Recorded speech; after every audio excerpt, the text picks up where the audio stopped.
this program, we would like to welcome you to your new Volvo FH. We will provide you with tips and advice that you might find useful in your daily operations. After all, it is important to get the greatest possible performance from your truck at the same time as you drive in the most economical manner possible. We have divided the program into the following sections.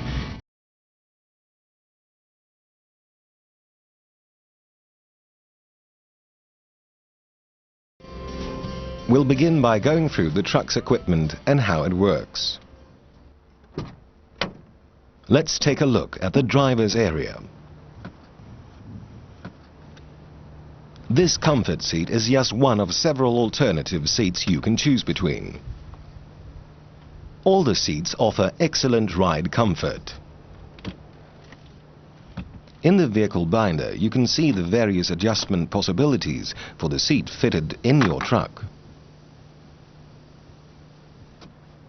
Using this pedal, you can release the steering wheel and adjust it to suit your build and seating position. If the cab is equipped with a smoke detector, it can be switched off temporarily by pressing this button. It is reactivated automatically after 10 minutes.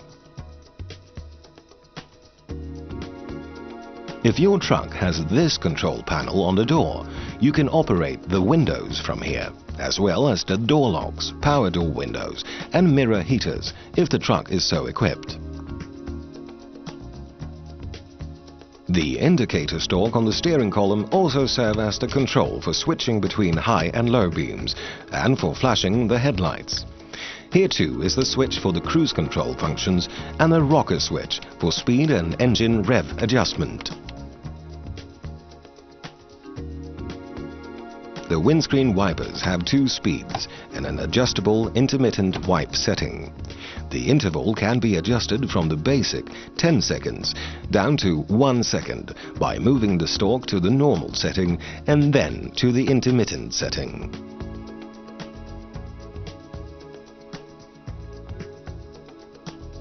A truck equipped with I-Shift, Geartronic, Powertronic or a retarder has a special stalk for activating the auxiliary brakes. The starter lock has 5 positions. Stop position, radio position, driving position, preheating position and starting position. The parking brake lever has a return spring. When the lever is pushed down, all the brakes on the truck and the trailer are engaged.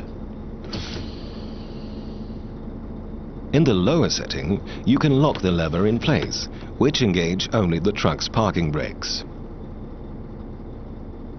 The parking brake warning signal lights up when the brake is engaged.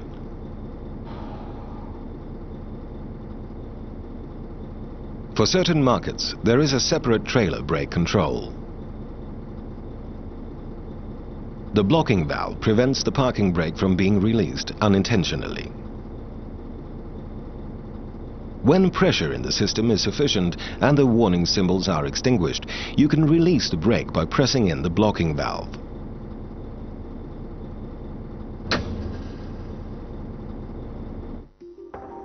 The instruments on the right side consists of a fuel gauge and the pressure gauge for the 2 brake circuits. 1 is for the front and 2 is for the rear circuit. In the middle are the rev counter and the speedometer. The rev counter has 3 colored sections. With the needle within the green section, you are driving most economically. In the black section, the engine brake provides the best braking effect. The red section represents over-revving and should be avoided at all times.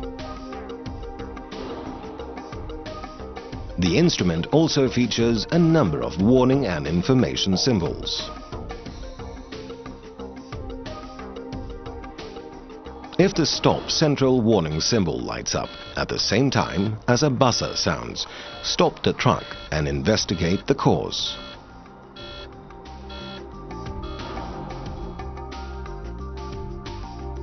If the yellow check symbol lights up, you can check the cause at the end of your day's shift.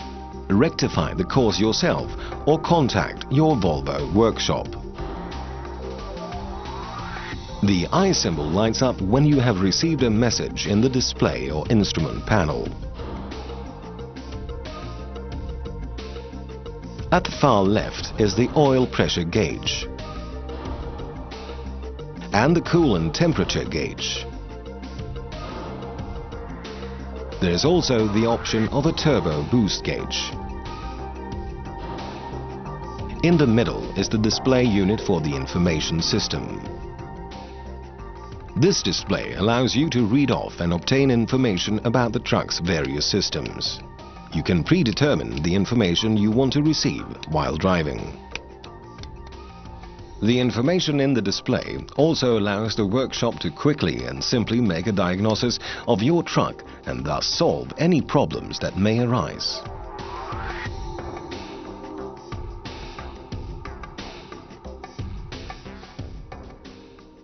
In the instruction manual for the display, you can see how to read the information that is provided. To the left of the steering wheel are the switches for the fog lamps, spot lamps and other lights. If you press the rotary control inwards, the front fog lamps come on. If you pull it out, the rear fog lamps are switched on. The switch also features a rheostat for the instrument lighting and for headlamp height adjustment if the truck is so equipped. To the right of the steering wheel is the switch for bleeding the fuel system. If the engine is equipped with a water separator, the same switch is used to drain the water. The switches for the engine brake, bogie lift and differential lock are all located here. This is the switch for a truck equipped with a power takeoff. Switches for extra equipment can be placed here. There are 3 different types of climate unit. Refer to your driver's manual to see how the unit fitted to your truck operates. The optional 12-volt socket is located beside the cigarette lighter. The electrical distribution unit is located under the lids on the instrument panel. This is where most of the fuses and the fuse tester are located. Fuses and relays for various body types are located behind the panel in front of the passenger. The tachograph is positioned above the driver's seat. In tachographs with 24-hour registration, the co-driver's disc is inserted behind the disc separator. Registration of driving time always takes place on the outer disc. When switching drivers, the discs too must be switched, since each disc is for a specific driver. See the instructions in the vehicle binder. Remember to carefully follow the instructions in the maintenance book when replacing a gas discharge bulb. The headlamp unit inclines forward when replacing bulbs. The link for attaching the towing eyelet is located behind the removable hatches in the front. When tilting the cab, do as follows. Begin by engaging the parking brake. Then check that there are no unsecured items lying loose inside the cab. Also check that there is sufficient space in front of the truck for the cab to tilt forward. Place the pump switch in the lifting setting. You do not need to undo any catches before starting the pumping process.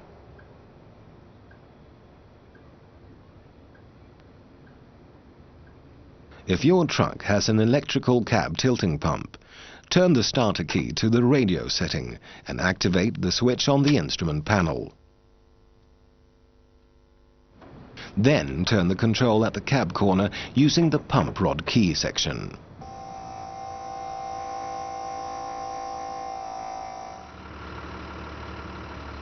Gearbox-mounted power takeoffs are engaged in the following way. Press the clutch pedal. Stop the rotation of the gears in the gearbox by temporarily engaging a gear. Engage the power takeoff. Put the lever in neutral. And then release the clutch pedal when the PTO symbol appears in the display. Set the engine revs using the controls in the turn signal indicator. In the resume setting, you can get a pre-programmed engine speed, usually about 1000 revs per minute. You can tailor the engine revs to suit the type of equipment to be driven, and engine revs can be increased or decreased using the rocker switch.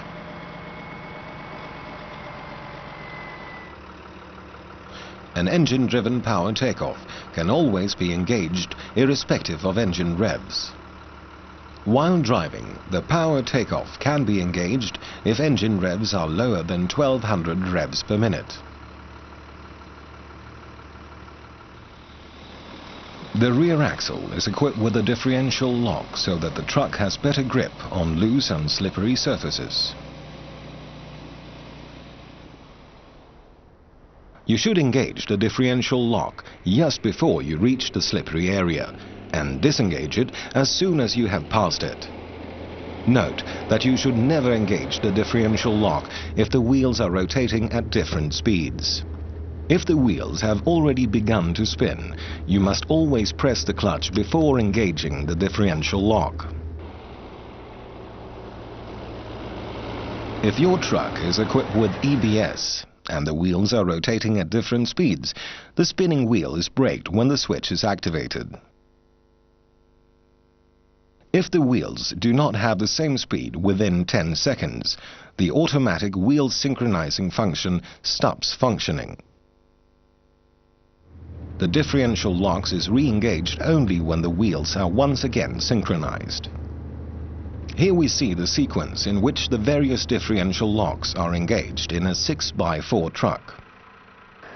If a wheel begins to spin, put the switch in the first position to engage the differential lock between the axles. This locks the power transmission between the front and rear axles.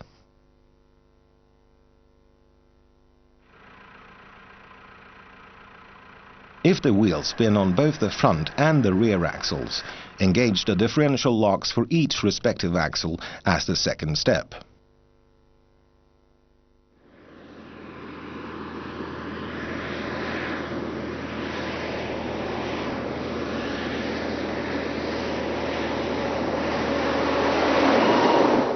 The control box for air suspension system features a switch for driving and adjustment settings. In the adjustment setting, a symbol appears in the display unit.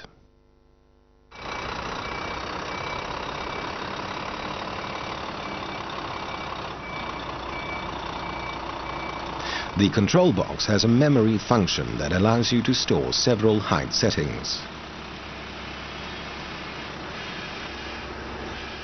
You can read more about the control unit's various functions in the vehicle binder.